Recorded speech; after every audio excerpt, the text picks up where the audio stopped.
Здравейте, хора! Днеска ще ви покажа как да нарисувате Глинда от филмът Злосторница. От филмът Злосторница. Окей. Така. Първо взимаме зелено. Права и лицето. Осветяваме го в зелено.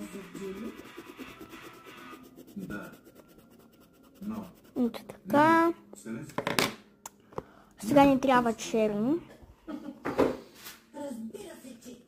Хоп! Подсветяваме шапката и в черно.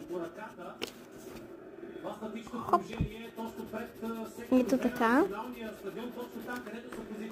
О, малко не ми стана хубаво. Карайте. Сега ще направим косата. Не знам какъв цвят е, но айде. Черното най-много ще отива.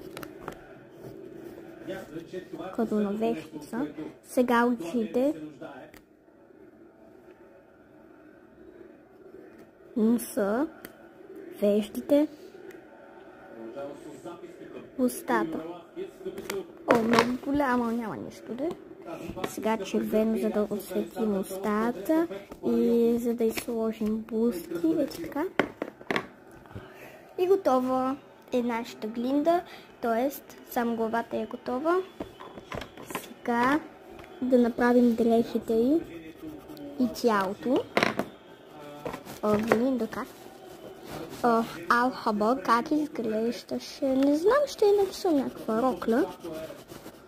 Карайте, защото аз не съм гледала, както казах, филмът Злосторница. Ето така. Сега ръцете, рамена, така, пръсти 1, 2, 3, 4, макар че 5 трябваше, но няма нищо, 1, 2, 3, 4, така.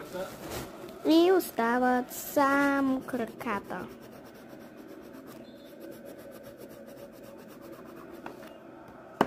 И обувките. И готова е и алхаба. Дами и господа, това е алхаба. Абонирайте